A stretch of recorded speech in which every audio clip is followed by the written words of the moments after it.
రాష్ట్రంలో ఉన్న వేలాది మంది రిటైర్డ్ పోలీసుల ఆరోగ్య భద్రత కోసం అందించే 2 లక్షల బీమా సౌకర్యాన్ని 5 లక్షలకు పెంచాలని Telangana retired police officer welfare association రాష్ట్ర ప్రభుత్వానికి విజ్ఞప్తి చేసింది. హైదరాబాద్ బషీర్బాగ్ ప్రెస్ క్లబ్ లో ఏర్పాటు చేసిన సమావేశంలో అసోసియేషన్ రాష్ట్ర అధ్యక్షుడు ఏ శ్రీనివాసరావు మాట్లాడుతూ తమ సంఘం ఇటీవలి కాలంలోనే ఆవిర్భవించిందని, విశ్రాంత పోలీస్ కానిస్టేబుల్ నుంచి అధికారుల సంక్షేమం కోసం కృషి చేస్తూ వారికి అండగా నిలుస్తుందన్నారు. ఉద్యోగులు పదవి విరమణలు పొందిన రోజు పోలీస్ శాఖ నుంచి రావాల్సిన అన్ని రకాల ప్రయోజనాలను అందించి గౌరవప్రదంగా పంపించాలన్నారు.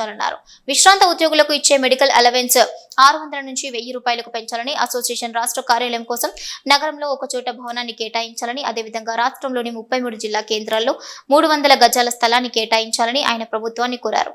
తమ సమస్యలపై త్వరలో రాష్ట్ర ముఖ్యమంత్రి రేవంత్ రెడ్డి రాష్ట్ర డీజీపీని కలిసి వినతి పత్రాలు అందిస్తామని ఆయన తెలిపారు. అందరూ మాకు ఓవరాల్ గా కూడా సపోర్ట్ చేస్తున్నారు. తప్పనిసరిగా మేము ముందుకెళ్తాం. మేము ఎక్కడ కూడా ఒక రాజకీయ పార్టీ కాదు, ఒక యాజిటేషన్ పార్టీ కాదు, ఒక ధర్నా చేసే పార్టీ అంతకన్నా కాదు. దీని అందుకనే there is a difference between union and association. Please sir, ఈ అసోసియేషన్ లో ఒకసారి మేము ఉన్నటువంటి వాళ్ళందరినీ పరిచయం చేస్తాం. అన్ని పోస్టులు యూనివర్సిటీగా జరుగుతుంది, ఎక్కడ పోటీ తప్పం లేదు. నేను reserve inspector of police TSSP Telangana special police దాంట్లో రిటైర్ అయిన 6/24. ఆ బాధితుడు నేను కూడా.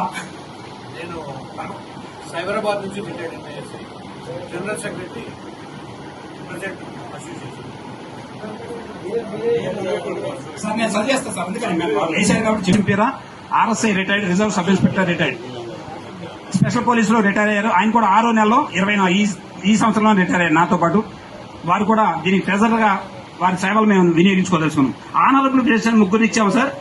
ఆనరబుల్ ప్రెసిడెంట్ శ్రీ రాధాకృష్ణమూర్తి గారు ఒకసారి, ఈయన from Khammam SI retired. CH Rajamouli Goud, ఈయన. మేము ఈ రోజున Telangana retired police officers welfare association గా మేము గత ఒక 10 రోజుల ముందు ఒక సమావేశం ఏర్పరచడం. ప్రప్రదంగా ఒక గ్రూప్ పెట్టుకుని దాని నుంచి వచ్చినటువంటి ఒక గ్రూప్ ద్వారా ఇచ్చే ఇన్ఫర్మేషన్ మీద ఫస్ట్ టైం మీటింగ్ పెట్టుకుని అందరూ కార్యవర్గాన్ని 35 మందితో ఒక ఏకగ్రీవంగా ఎన్నుకోబడిన ఒక కార్యవర్గాన్ని ఏర్పాటు చేసుకున్నాం. సో తర్వాత ఈ రోజు ప్రప్రథమంగా ఎగ్జిక్యూటివ్ కమిటీ మీటింగ్ పెట్టుకుని ఒక 30 అంశాల మీద ఆమోదం తీసుకోవడం జరిగింది. ఆ 30 అంశాల్లో కూడా ఇంపార్టెంట్ ప్రథమంగా మాకున్నటువంటి ఏవైతే సమస్యలు ఉన్నాయో వాటిలో ఆనరబుల్ సీఎం గారి దృష్టికి అతి త్వరలో అపాయింట్మెంట్ మీద వారి దగ్గరికి వెళ్లి వారికి వినయపూర్వకంగా సమర్పించుకోవడం జరుగుతుంది. అదే రోజు ఈ రోజున మా ఆనరబుల్ డీజీపీ శ్రీ జితేంద్ర గారి దగ్గర మాకు అపాయింట్మెంట్ దొరికింది. 3 గంటలకు వెళ్లి వారి సార్ను కలిసి మా చిన్న సమస్యలు ఏవైతే ఉన్నాయో అవి కూడా సానుకూల వాతావరణంలో తప్పనిసరిగా తీర్చుకుంటామని చెప్పని మాకు చాలా తప్పనిసరి అవకాశం ఇచ్చింది. వారికి కూడా ధన్యవాదాలు తెలుపుకున్నాం. మా కోరికలు ఏవైతే ఉన్నాయో డిమాండ్స్ కాదు, తప్పనిసరి ఆమోదయోగ్యమైన కోరికలు ఈ తప్పనిసరిగా వారు ఇవి సానుకూలమైన వాతావరణంలో మాకు స్పందించి మాకున్న సేవలను గుర్తించి మేము చేసిన కష్టాన్ని గుర్తించి మాకున్న డిమాండ్లు కాకుండా మాకు సమయంగా ఇవన్నీ కూడా తీరుస్తారు అతి త్వరలో అని చెప్పని మేము విశ్వసిస్తున్నాం. తప్పనిసరిగా మాకున్నటువంటి సమస్యలు సాధించుకోవడానికి మేము ప్రగతి సాధిస్తామని చెప్పి భావిస్తాం. Demands okay.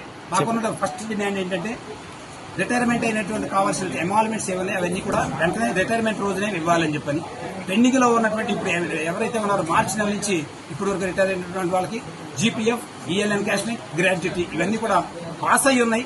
ఆర్థికంగా ఉన్న ప్రాబ్లమ్స్ టెక్నాలజీగా అక్కడ ఉన్నటువంటి డిస్ట్రిక్ట్ అథారిటీ కూడా ఏం చేయలేని పరిస్థితిలో ఉంది. కాబట్టి దీని మీద కూడా ప్రత్యేకమైన దృష్టి మన డైనమిక్ సీఎం గారు దీని మీద కాన్సన్ట్రేట్ చేసి అవన్నీ తొందరగా రిలీజ్ చేయాలని, ఫైనాన్స్ ఉత్తర్వులు ఇవ్వాలని చెప్పని వినయపూర్వకంగా ప్రార్థిస్తున్నారు.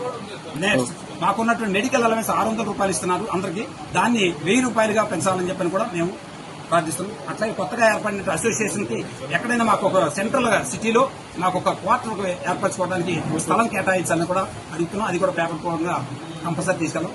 డిస్టిక్ లెవెల్లో ఉన్న ప్రతి ఒక్క అసోసియేషన్ కూడా ఒక 300 గజాల స్థలం కేటాయించాలని కూడా రిప్రజెంట్ చేస్తున్నాం. ఇంకా ఎన్నో సమస్యలన్నీ కూడా మీకు కనపడుతుంది.